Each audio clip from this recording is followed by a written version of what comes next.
The fire brand ఎవరు అంటే ఇక్కడ మీ పేరే వస్తుంది.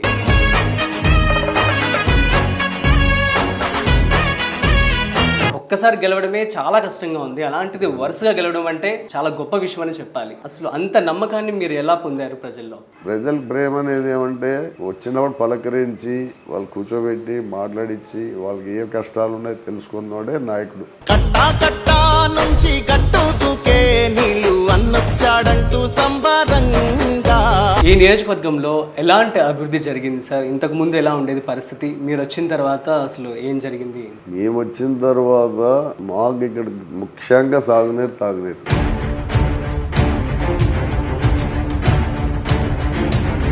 మిస్ అవుతూ ఉంటారా సార్ అమ్మని? చాలా మిస్ అయినాం.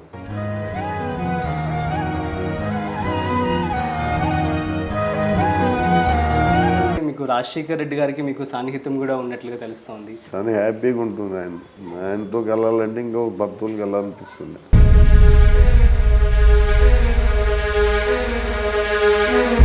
అందరూ అన్నతమ్ములు కూడాను, ఒకరేమో ఎమ్మెల్యేస్, ఒకరేమో ఎమ్మెల్సీగా ఉన్నారు.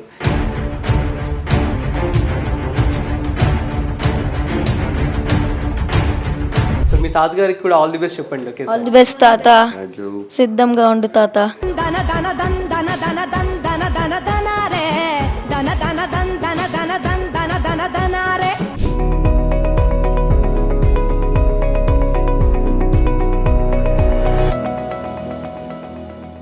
Hi viewers, welcome back to our channel. ప్రస్తుతం మనము కర్నూలు జిల్లా Mantralayam sitting MLA Y Bala Naga Reddy గారితో ఉన్నామన్నమాట. సో వారి మాటల్లో ప్రస్తుతం జరిగినటువంటి అభివృద్ధి కావచ్చు, అదేవిధంగా నెక్స్ట్ మళ్ళీ 4th టైం తాను ఎలక్షన్స్ లో ప్రజెంట్ ఇప్పుడైతే సిద్ధంగా ఉన్నారనమాట. సో తన వ్యూహాలు, ప్రతి వ్యూహాలు ఎలా ఉన్నాయో కూడా వారి మాటలు అడిగి తెలుసుకునే ప్రయత్నం చేద్దాం. అదేవిధంగా ఇక్కడ ఉన్నటువంటి పరిస్థితి ఎలా ఉంది, ఎటువంటి అభివృద్ధి జరిగింది కూడా వారి మాటల్లో మరింత సమాచారం అడిగి తెలుసుకునే ప్రయత్నం చేద్దాం. సో హాయ్ సార్, నమస్తే. నమస్తే. ఎలా ఉన్నారు సార్? బాగున్నాం సార్. మీ కాల్ ఎలా ఉంది? మీ ఇంటర్వ్యూస్ లో చూసాం మేము. సో కాల్ బాగాలేదని చెప్పి విన్నాం. ఆపరేషన్ అయిపోయింది, సెట్ అయిపోయింది అంతా ఇప్పుడు. Okay, super sir. ప్రస్తుతం మనం చూసినట్లయితే ది ఫైర్ బ్రాండ్ ఎవరు అంటే ఇక్కడ మీ పేరే వస్తుంది. సో లైక్ అసలు అంత మార్క్ని మీరు ఎలా క్రియేట్ చేసుకున్నారు? హ్యాట్రిక్ ఎమ్మెల్యే అంటే it's not a small thing. ఒక్కసారి గెలవడమే చాలా కష్టంగా ఉంది, అలాంటిది వరుసగా గెలవడం అంటే అసలు చాలా గొప్ప విషయం అని చెప్పాలి. అసలు అంత నమ్మకాన్ని మీరు ఎలా పొందారు ప్రజల్లో? సర్వీస్ బట్టి వాళ్ళు ఏది అడిగినా మనం లేదనుకోకుండా మన చేతనైనా సాయం చేసి వాళ్ళని ప్రజల్లో ప్రేమ తెచ్చుకున్నా. ఇప్పుడు ఏదో వస్తారు వాళ్ళు కష్ట సుఖాలు పాపం, అవును, వాళ్ళు ఏ పరిస్థితులు వచ్చింటారో మనకు తెలుసు. అవును సార్. కానీ మన చేత అయింది, వాళ్ళు ఎక్కువ అడగచ్చు, మన దాన్ని తీయలేకపోవచ్చు, అయినా ఉన్నింది ఇచ్చి మళ్ళీ ఏమైనా ఉంటే ఫోన్లు చేసి డాక్టర్ గారికి రిక్వెస్ట్ చేసుకొని తగ్గియండి.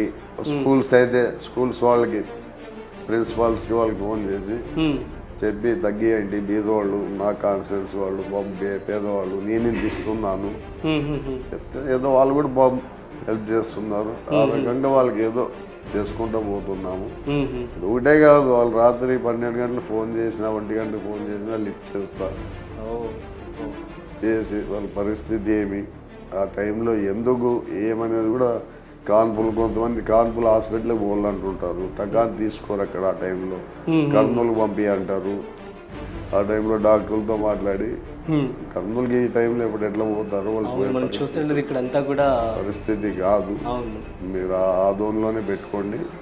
ఒకవేళ మార్నింగ్ ఏదైనా ప్రాబ్లం అయితే అప్పుడు ఆ కర్నూలుకి పంపిస్తారు, లేకపోతే ఏదైనా చేసుకుంటారు, లేకపోతే వాళ్ళు ప్రైవేట్ హాస్పిటల్కి ఏదైనా చూసుకుంటారని కూడా చెప్తాము. దానికి వాళ్ళలో ప్రజలు ఇది ఒకటే కాదు, ప్రజల ప్రేమ అనేది ఏమంటే వచ్చినప్పుడు పలకరించి వాళ్ళు కూర్చోబెట్టి మాట్లాడించి వాళ్ళకి ఏ కష్టాలు ఉన్నాయో తెలుసుకున్నవాడే నాయకుడు. అవును, ఆ సేవ నేను ఒకటే కాదు, నా కుటుంబ సభ్యులు కూడా చేస్తున్నారు. మనం చూసినట్లయితే మీ అందరూ అన్నతమ్ములు కూడాను, సో ముగ్గురేమో ఎమ్మెల్యేస్, ఒకరేమో ఎమ్మెల్సీగా ఉన్నారు, ఒకరు TTD board member, TTD board member. So 5గురు మొత్తం 6 మంది మేము టోటల్. ఆయన చనిపోయిన ఆయన ఫ్రెండ్, ఆయన క్లోజ్ ఫ్రెండ్ ఆయన. సో ఈ నియోజకవర్గంలో ఎలాంటి అభివృద్ధి జరిగింది సార్? ఇంతకు ముందు ఎలా ఉండేది పరిస్థితి? మీరు వచ్చిన తర్వాత అసలు ఏం జరిగింది? మేము వచ్చిన తర్వాత మాకు ఇక్కడ ముఖ్యంగా సాగునీరు తాగునీరు. అవును, అసలు ఎక్కడ చూసినా ల్యాండ్స్ అన్ని కూడా ఎడారిలాగా ఉన్నాయి. ఎడారిలాగా ఉంటుంది. జగన్మోహన్ రెడ్డి సార్ వచ్చిన తర్వాత 5 నియోజకవర్గాలు అంటే మంత్రాలయం, ఆదోని, ఎమీను, ఆలూరు, పత్తికొండ బ్యాక్వర్డ్ ఏరియా కింద తీసుకోమన్నాడు వీటిని. తీసుకున్నప్పుడు నేనేమన్నా అంటే నాకు లిఫ్ట్ ఇరిగేషన్స్ కావాలని అడిగాను జగన్ గారిని. ఆయన తప్పకుండా చేస్తాను నీకు మాటిస్తున్నా అని చెప్పాడు. ఆయన లిఫ్ట్ ఇరిగేషన్స్ కూడా ఇచ్చినాడు. మళ్ళీ ఇంకో ఎక్స్ట్రా ఒక లిఫ్ట్ ఇరిగేషన్ కూడా వచ్చింది, డ్రింకింగ్ వాటర్ ప్లస్ ఇది. అనుకోకుండా ఇంక వర్షాలు లేవు ఈ సంవత్సరం, చెరువు దీనికి కూడా నీళ్ళు నింపుకున్నాం కానీ అది సమ్మర్కి అంతా తాగడానికి దానికే సరిపోయేసినాయి. కెనాల్ గిడుస్తారు, అది కెనాల్ నుంచి డ్రింకింగ్ వాటర్ నింపుకుంటారు. ఇది పరిస్థితి. లేకపోతే ఈయనున్న 4 సంవత్సరాలు ఎప్పుడు కూడా పంటలకు నీళ్లు లేవనుకుండా కాలేదు. ఇంత ఇబ్బందిలో ఉన్నా కూడా వాళ్ళ పంట అయ్యే వరకు కొంతవరకు నీళ్ళు ఎట్లో అట్లా కష్టపడి ఇడిపించిన రైతులకి. వాళ్ళకి అది కూడా ఒక ఇది పాపం. రైతులు ఇప్పుడు వాళ్ళు ఏదో అడుగుతారు, మాకు ఇక్కడ పులికాను ప్రాజెక్ట్ ఉంది, ఆ పులికాను ప్రాజెక్ట్ కింద పక్కనే మా బస్సుల దొడ్డి వస్తుంది. అప్పట్లో చంద్రకేశ్వర రెడ్డి గారు ఎమ్మెల్యే. ఆయన ఏం చేసినాడు, దాన్ని స్టాప్ చేసేసినాడు. అంటే ఎందుకు వాళ్ళకి అది ఏదో ఎప్పుడుదో పాతకాలం ఉంది వద్దని ఆలోచనతో ఆయన చేసినాడు. ఆయన ఎమ్మెల్యే ఉన్నంత వరకు ఇంక ఇది ఎట్లో సపరేట్ అవుతుందని తెలిసిపోయి ఆయన వద్దనుకున్నాడు. అనుకోకుండా దేవుడు నాకు అదృష్టం ఇచ్చినాడు. 2009లో స్టార్ట్ అయింది. 2009లో దేవుని దేవుల్లో, రాఘవేంద్ర స్వామి దేవుల్లో, మా రామలింగేశ్వర స్వామి దేవుల్లో, ఇక్కడుండే మా అంత పవర్ఫుల్ దేవుళ్ళు ఉన్నారు. ఇంకా నరసింహస్వామి, రాఘవేంద్ర స్వామి, మా ఊర్లోనే స్వయంభూ రాముడే పూజ చేసిపోయాడు, ఇక్కడ శ్రీరాముడే. అలాంటి టెంపుల్ నాది. బాగా పూజలు చేస్తారంటే కదా సార్ మీరు? బ్రహ్మాండం. మా ఫ్యామిలీలో అందరూ, ఒకటే కాదు, మా తాతగారు నుంచి మా అమ్మ పక్కన పూజలే, నాన్న పక్కన పూజలే. అలాగా అలవాటు అయిపోయింది అందరికి. ఇప్పుడు మా పిల్లలకు కూడా పూజలు అలవాటు అయిపోయినాయి. అంతే కదా సార్, మొక్క ఎలా ఉంటే చెట్టు అయిన తర్వాత కూడా అలాగే ఉంటుంది. కానీ మనములకు రాలేదు. సో మీ మనవడే సార్ పక్కన కూర్చున్నారు. పూజ అంటే కూతురు కొడుకు, బాబు కొడుకు ఇద్దరు, కూతురు కొడుకు ఇద్దరు. ఓకే, పేరు సాత్విక్ శ్రీరామ్. ఓకే, ఏ క్లాస్ చదువుతున్నాడు సార్? 8th. ఓకే, ఎలా ఫీల్ అవుతుంటాడు? తాతగారు ఎమ్మెల్యే, అసలు ఏమంటూ ఉంటాడు? మీకు 7 years లోనే జగన్ సార్ చెప్పాడు ఒకటి డైలాగ్, సైకిల్ ఎక్కడ ఉండాలా, ఫ్యాన్ ఎక్కడ ఉండాలా, గ్లాస్ ఎక్కడ ఉండాలా అని. 7 years అప్పుడు పోయిన 19 ఎలక్షన్లు వాడు ముందే చెప్పేసినాడు ఆ డైలాగ్. అవునా? సైకిల్ బయట ఉండాలి, ఫ్యాన్ ఇంట్లో ఉండాలి చల్లగా. అవునా సాత్విక్? ఓ సూపర్. సో 8th class చదువుతున్నావు, ఆల్ ది బెస్ట్. సో మరి తాతగారిని చూసి ఎలా ఫీల్ అవుతూ ఉంటావు నువ్వు? అంటే తాతలాగా మంచి పేరు తెచ్చుకోవాలి. నీకు కూడా ఇంట్రెస్ట్ ఉందా పొలిటిక్స్లో? బట్ పేరైతే మంచిగా తెచ్చుకోవాలి, సేవ చేయాలి. Very good. So super sir. Actually మీ అమ్మగారి నాన్నగారి గురించి చెప్పారు. అండ్ మీ అమ్మగారి కళ మీరు మంత్రి అవ్వాలని చెప్పి విన్నాము. జగన్ గారి దగ్గరికి కూడా తీసుకువెళ్తే నేను మాట్లాడతానని చెప్పడం కూడా జరిగింది అని చెప్పింది. అనుకోకుండా మాకు కాల్ ఫ్రాక్చర్ అయింది. మనం అనుకోలే, ఏదో బాబు వాళ్ళ సిస్టర్ కూతురు పెళ్ళికి, సిస్టర్ చనిపోయింది, వాళ్ళ సిస్టర్ కూతురు మా చెల్లెలు వచ్చి నువ్వు రావాలి కంపల్సరీ అంటే పోయింది పాపం. అనుకోకుండా మెట్లు దిగేటప్పుడు స్కిడ్ అయ్యి పడింది. అప్పుడు కాళ్ళు ఇరిగిపోయిన తర్వాత ఇక బెడ్లోనే అమ్మ వేయకుండా వస్తుంది. అట్లే ఆపరేషన్ చేసినాం, సెట్ అయింది. తిరగమంటే తిరగలేకపోయింది, భయపడింది, తిరగలేదు. కానీ ఎప్పుడు చెప్పేది జగన్ నాకు మాట్లాడమని ఫోన్, జగన్ గారే వచ్చారు కదా చనిపోయినప్పుడు. సో మిస్ అవుతూ ఉంటారా సార్ అమ్మని? చాలా మిస్ అయినాం. ఎందుకంటే ఫాదర్ 48లో చనిపోయినాడు. అప్పుడంతా మా అమ్మే చిన్నప్పుడు చూసుకుని వచ్చింది. సో ఇప్పుడు మరి ప్రజలకి మీరు ఎలాంటి వ్యూహాలు ఎంచుకున్నారు, అంటే ఎలాంటి హామీలు ఇవ్వబోతున్నారు, ఇచ్చారు? ఈ హామీలు అంటే తాగునీరు అని ఎంతో 2019లో ఇచ్చాను. లిఫ్ట్ ఇరిగేషన్స్ తెచ్చినాను, అన్నీ స్టార్ట్ అయిపోయినాయి, వర్క్ స్టార్ట్ అయినాయి. ఇంకా దానికి మోటార్స్ అన్నీ కూడా రెడీగా ఉన్నాయి. పైప్ లైన్ అయిపోయింది, అన్నీ అయిపోయినాయి. అన్నీ ఇంకా 2 పైప్ లైన్ వేస్తున్నారు. అయిపోయి నెక్స్ట్ మా గవర్నమెంట్కి దాన్ని వదిలిచ్చేస్తాం. ఓకే సార్, ఇక్కడ సామాజిక వర్గాలు అయితే ఒక మేజర్ రోల్ ప్లే చేస్తూ ఉంటాయి. అయితే మీరు ఈ 3 సార్లు 3 టర్మ్స్లో కూడాను బీసీ వర్గానికి సంబంధించి ఎలాంటి పెద్దపీట వేశారు ఏంటి? బీసీలకి ఎంపీపీలు ఇచ్చాము, జెడ్పీటీసీ ఇచ్చినాము, అలాగే ఎంపీపీలు ఇచ్చాము, జెడ్పీటీసీ, ఎంపీటీసీ, సర్పంచులు అన్నీ బీసీ వర్గాలకి అన్నీ ఇచ్చాము. ఎక్కడో 1-2 ఓసీలు వస్తుంటాయి, వచ్చేది 10 ఏళ్ళకో ఒకసారి. అప్పుడు ఆ ఓసీలకి ఏదో 1-2, అది కూడా అక్కడ బలంగా లేకపోతే బీసీలే ఎక్కువ. టోటల్గా బీసీనే అన్ని రకాలుగా మేము ముందుకు తీసుకుపోయినాం. ఎందుకంటే వాళ్ళు కూడా మమ్మల్ని నమ్ముకొని ఉన్నప్పుడు మనం వాళ్ళని ముందుకు తీసుకుపోయే బాధ్యత కూడా మాదే. ఇప్పుడు ఈ నిలబడిన క్యాండిడేట్, ఈరోజు నిలబడిన క్యాండిడేట్ తెలుగుదేశంలో ఉండి 3 నెలల ముందు మా పార్టీలోకి వచ్చినాడు. అవును, వచ్చినప్పుడు ఆ రోజు జగన్మోహన్ రెడ్డి దగ్గర పిలుచుకొని పోండి అంటే మాట్లాడి పిలుచుకోపోయాం. పిలుచుకోపోతే ఆ రోజు ఏదన్నా నాకు గుర్తు అయ్యేదట్టు చూడండి సార్ అన్నాడు జగన్మోహన్ రెడ్డితో. అలా మనం ఏదైనా ఒకటి చేద్దాం, పెద్ద ఆయన్ని పాపం అంటే వాళ్ళ ఫాదర్ అప్పటికే 75 or 80 ఉన్నో మళ్ళీ తెలుదు మనకు. ఆయనకు ఇవ్వాలంటే చేద్దాంలే, మాటిస్తాం పో అని చెప్పినాడు. ఆ రోజు మళ్ళీ మా ఆయనకు తిరిగి అదే తెలుగుదేశాన్ని తిట్టాడు. అదే తిక్కారెడ్డి క్యాండిడేట్, టీడీపీ క్యాండిడేట్ మీదే మాట్లాడాడు. మరి ఈరోజు ఆయనకు చైర్మన్ ఇవ్వగలిగినందుకు డిస్టిక్లో ఆయనకి చంద్రబాబు నాయుడు గుర్తించినాడు తప్ప, లేకపోతే అంతవరకు తెలుగుదేశంకి 35 ఏళ్ళు వీళ్ళు సర్వీస్ చేసినా వీళ్ళని మండల్ లెవెల్కే పెట్టినాడు. దాన్ని మేము చైర్మన్గా తీసుకుపోయినాం. అది ఎవరికి మాకు బీసీల మీద ఏం కోపమో ఇంకోటో లేదు కదా మనకి. అదే ఈ మధ్య కొత్తగా అది కూడా నడుస్తోంది. సో దానికి మీరేం చెప్తారు? కొత్తగా నడిచేదానికి ఏముంది, మనం బీసీలకంతా సాయం చేస్తున్నాము. బీసీలు మాకు ఏది కావాలన్నా వాళ్ళకి చేస్తాను, వాళ్ళకి లేదంటే కదా నేను. వాళ్ళు ఏం అడుగుతున్నారు, ఎంపీటీసీ అంటే ఎంపీటీసీ, సర్పంచ్ అన్ని రకాలుగా మేము వాళ్ళకి చేస్తున్నాము. వాళ్ళు కాదని ఏం చేయము. మేము ఏ ఎలక్షన్ వచ్చినా ఆ గ్రామాల్లో వాళ్ళు కూర్చోబెట్టి మాట్లాడి చేస్తాం తప్ప మా అంతకు మనం డిసిషన్ తీసుకున్నాం. అది అందుకే బీసీలు కూడా ఎందుకు మా ఆయనకు నమ్ముకొని ఉన్నారంటే దానికి మాట ఇచ్చిన తర్వాత మాట మీద ఉంటారనే ఆలోచనతో ఉన్నారు.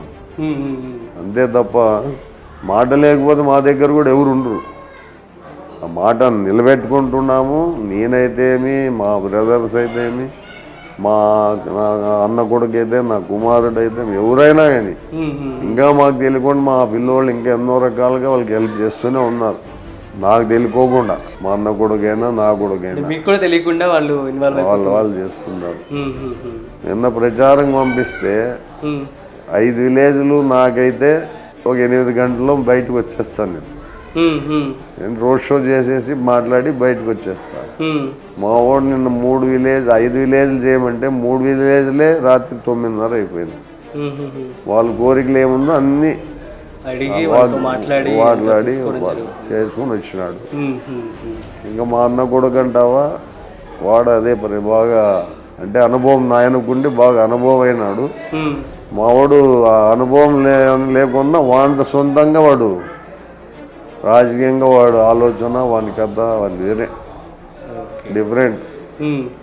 ధర్ని రెడ్డి అంటే ఒక డిఫరెంట్ టైప్.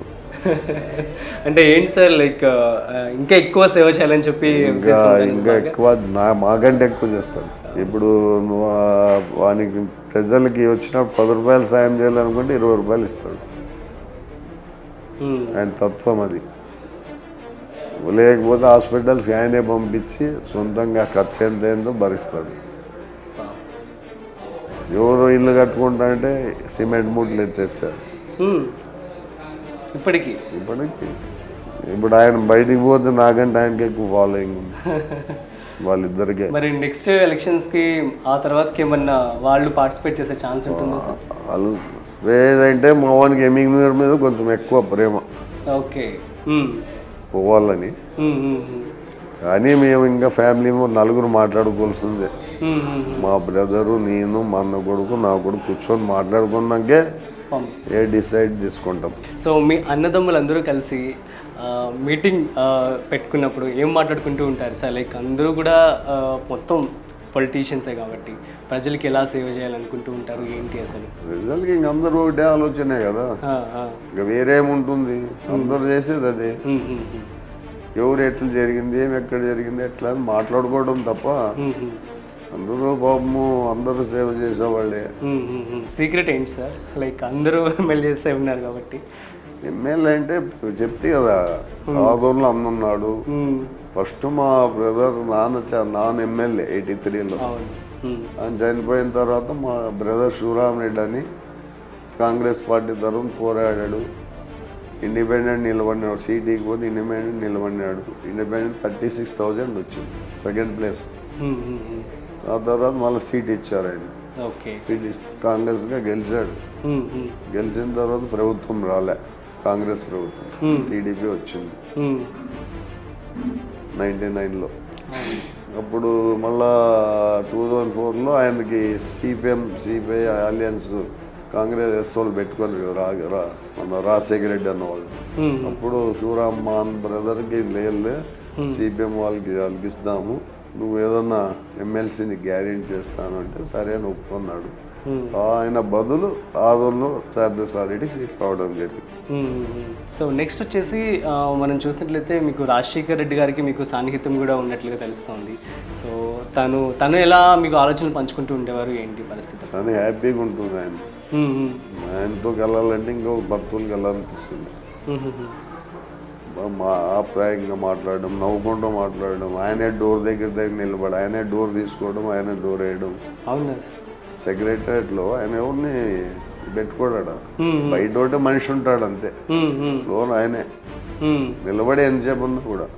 Super sir. మరి ఇప్పుడు వైసీపీ పార్టీ సిద్ధం అని చెప్పి ఒక ట్యాగ్లైన్తో వెళ్తుంది. మరి మీరు సిద్ధంగా ఉన్నారు అంటే ఏమంటారు? సిద్ధమే.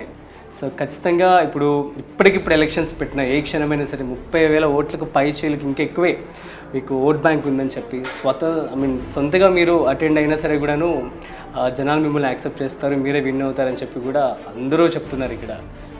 So great sir. And coming to youth in politics, so youngsters అందరూ కూడా పాలిటిక్స్లోకి రావాలంటే సో చాలామంది భయపడుతూ ఉంటారు. అండ్ ముఖ్యంగా ఈ యొక్క ఏరియా చూసినట్లయితే ఫ్యాక్షనిస్ట్ అని చెప్పి కూడా ఒక పేరైతే ఉంది. సో ఇప్పుడు ఎలా ఉంది పరిస్థితి అసలు?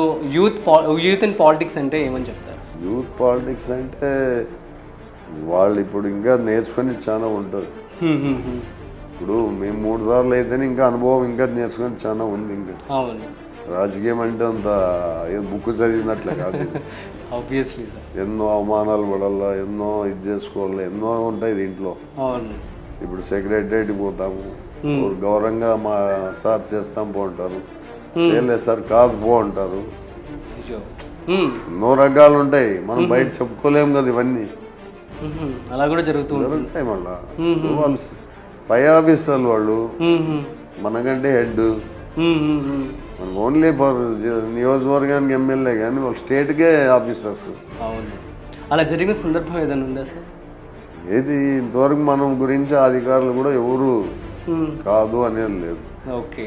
ఎవరిని కానిస్టేబుల్తో నుంచి పై వరకు సార్ అంటాను, అందరినీ గౌరవించి మాట్లాడతా.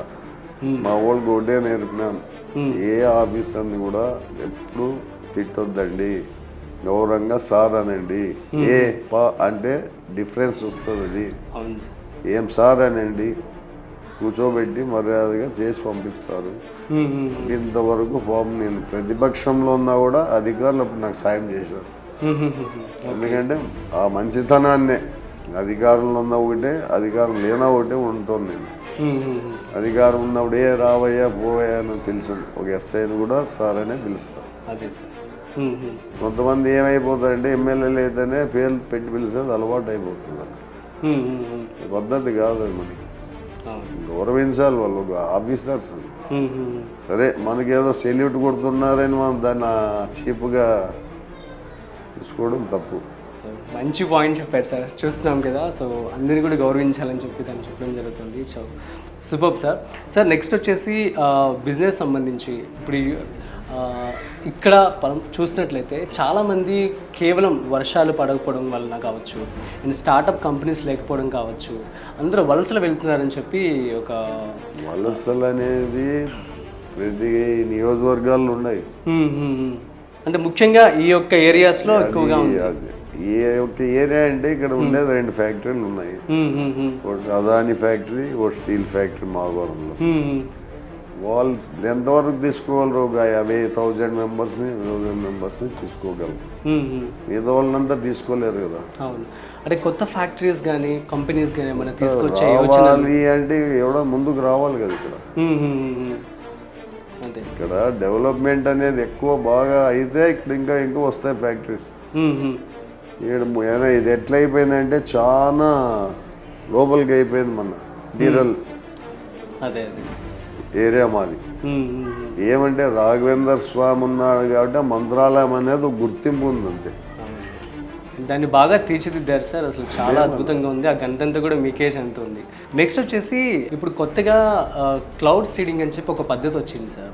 అండ్ ఏంటంటే పైకి విమానాల్లో కెమికల్ తీసుకెళ్ళి మేఘాల్లో వేస్తే వర్షాలు పడతాయన్నమాట. సో ఎడారి ప్రాంతాలు ఏవైతే ఉన్నాయో దుబాయ్ కావచ్చు, కొన్ని అరబ్ కంట్రీస్ అన్నీ కూడా ఇదే ఫాలో అవుతున్నాయి. సో నాసా కూడా టెస్ట్ చేసింది 2002లో. సో ఇప్పుడు జరుగుతోంది, వర్షాలు అయితే పడుతున్నాయి.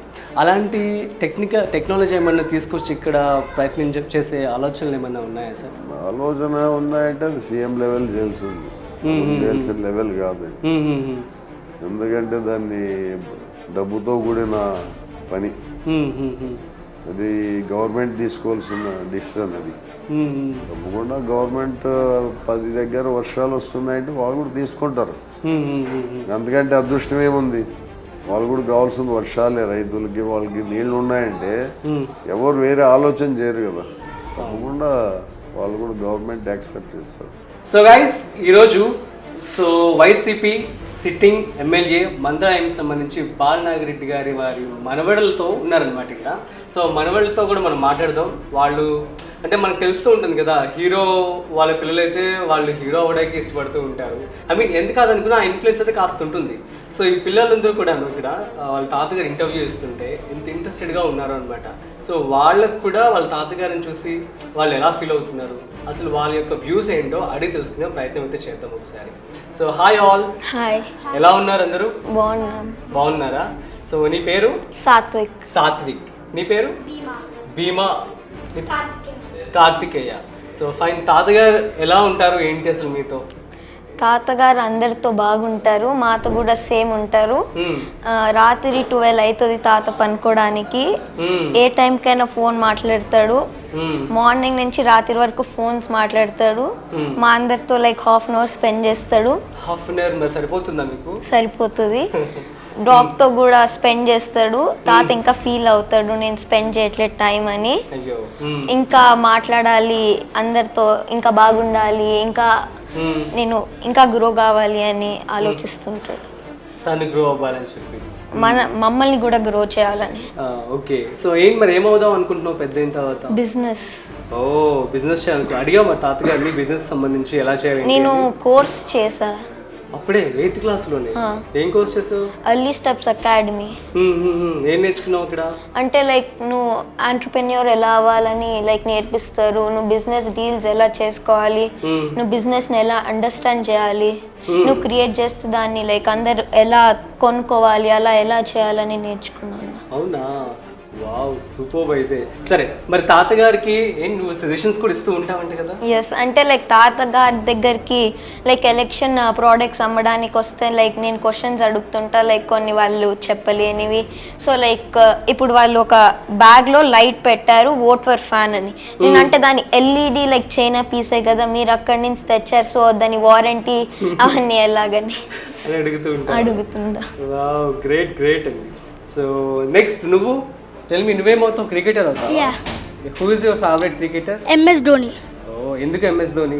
And he's very good at cricket. Team player. and he's very good at Indian player. He's a very good Indian player and a CSK player. So that's it. What is your name? Karthikeya. Karthikeya. So okay, చెప్పు నువ్వు తాతగారితో ఎలా ఉంటావు ఏంటి? He's friendly and he is helping nature so much for people and he's very nice nature. So ఏ class చదువుతున్నావు? 5th. 5th class. Okay, నువ్వేమవుదామనుకుంటున్నావు? Cricketer. ఓహో, ఇద్దరు cricketers, ఒక పెద్ద business man. Super super. Any hidden talents like singing, dancing, music? అంటే నేను ఎక్కువ games పైన ఫోకస్ చేస్తుంటా. గేమ్స్. ఓకే, మీకు? Games. That's it. Okay, all the best, three of you. Thank and you. It was nice talking to you. Yeah thank you అన్న. Yeah. So మీ తాతగారికి కూడా all the best చెప్పండి. Okay, all the best తాత. Thank you. సిద్ధంగా ఉండు తాత. So thank you so much everyone. So మీరు అనుకున్నది కూడా ఖచ్చితంగా సాధించాలని చెప్పి మనస్ఫూర్తిగా కోరుకుంటున్నాను. సో దాట్స్ ఇట్ గైస్, చూసాం కదా ఎంత చూడముచ్చటగా ఉందో. సో వాళ్ళు పాపం వాళ్ళ తాతగారు హాఫ్ అన్ అవర్ మాత్రమే స్పెండ్ చేస్తూ ఉంటారంట. వాళ్ళు మాటల్లోనే అర్థమవుతుంది, వాళ్ళకి తెలియకపోయినా కూడాను. సో దాన్ని బట్టి మనం అర్థం చేసుకోవచ్చు. సో మనం ఎలా మన పెద్దవాళ్ళు ఉంటారో వాళ్ళు కూడా అలాగే ఆలోచనలు కూడా ఉండే ఛాన్స్ ఉంటుంది కాబట్టి సో ఇట్స్ వెరీ నైస్. నాకైతే చాలా చూడముచ్చటగా అనిపించింది. శుభబ్ sir, thank you so much. And ప్రజలకి ఫైనల్గా మీరు ఏం చెప్తారో చెప్పండి సార్. ప్రజలకు చెప్తే కదా, మా ప్రజలు నా అనుకున్నారు, నేను సిద్ధంగా ఉన్నా. నా ప్రజలు నాకు దేవుళ్ళు. వాళ్ళు ఉన్నానికే నేను 3 సార్లు గెలిచాను. మళ్ళీ ఇప్పుడు కూడా ఆ ప్రజల నుంచి 4వసారి గెలుస్తాను. వాళ్ళే నా దేవుళ్ళు, నేను వాళ్ళతోనే ఎదురు చెప్పేస్తాను. వాళ్ళకి అది కూడా చెప్పేశాను, నేనేం గర్వంగా చెప్పుకుంటా. మీరు పెట్టిన భిక్షే నేను అసెంబ్లీలో కూర్చుంటున్నా. ఎందుకంటే ఇక్కడ వాల్మీకి సోదరులు ఎక్కువ ఉన్నారు. అవును, ఆల్మోస్ట్ 1 లక్షకు పైనే. లక్ష లేదు, 80-85 ఉండొచ్చు, అది 90 అంటున్నా. సరే, అది ఎంత ఉండవచ్చు. వాళ్ళు కూడా మా ఆయనకే ఉన్నారు. ఓకే, వాల్మీకి సోదరులు అనేవాళ్ళు కూడా టోటల్గా ఇప్పుడు నిలబడిన క్యాండిడేట్ వెనక పోతారు అనేది ఇప్పుడు ఉండే కొత్త యూత్ వచ్చింది చూడి. యూత్లో కొంచెం వచ్చింది, లేదని చెప్పుకోం. అదే అదే వచ్చిందని చెప్పాలి. కానీ ఒక తెలిసిన వ్యక్తి, ఒక వయసు అయిన వ్యక్తి ఆలోచన చేస్తాడు ఆబ్వియస్లీ. ఎందుకంటే వాళ్ళకి అన్ని అనుభవం అయిపోయింటాయి. పిల్లోళ్ళు కాబట్టి వీళ్ళకి మా వాల్మీకుడు గెలాలా, వాల్మీకుడు చేయాలా అనేది ఆలోచన. ఆ తర్వాత ఆయన చేస్తాడా ఇడుస్తాడనేది ఆ తర్వాత క్వశ్చన్ అప్పుడు అర్థమవుతుంది వాళ్ళకి. అంతవరకు వాళ్ళకి ఏమి, వాళ్ళ ఆవేశం అది, మా వాల్మీకి సోదరుడు గెలాలనేది వాళ్ళ ఆలోచన. సరే, అదే వాళ్ళ ఇది పిల్లోళ్ళ ఇది కాబట్టి మీడియం ఏజ్ ప్లస్ తెలిసిన అనుభవమస్తులు మా పక్క ఉన్నారు. పిల్లోళ్ళు కూడా ఉన్నారు నా పక్క, లేదని కాదు. కొంతవరకు కొంచెం ఎక్కువ అక్కడ అదే. ఓకే సార్, ఖచ్చితంగా మీరు అనుకున్నట్లుగా ఆల్రెడీ ఒక హ్యాట్రిక్ ఎమ్మెల్యే, ఒక సక్సెస్ఫుల్. అండ్ సో మీరు ఈసారి కూడా మీరు అనుకున్నట్లుగా విజయం సాధించి అండ్ మీ అమ్మగారు అనుకున్నట్లుగా మీరు మంత్రి కూడా కావాలని చెప్పి మేము మనస్ఫూర్తిగా కోరుకుంటున్నాము. ఇట్లాగే ప్రజలకు కూడా మంచిగా సేవ చేస్తూ ఉండాలని చెప్పి అండ్ మిమ్మల్ని కలవడం కూడా చాలా సంతోషంగా భావిస్తున్నాము. So thank you so much sir. So guys, ఇది ఇవాల్టి special interview with Mantralayam MLA Bala Nagireddy గారు. మరొక స్పెషల్ ఇంటర్వ్యూతో మళ్ళీ కలుద్దాం. చూస్తూనే ఉండండి మన channel. This is Rajiv signing of.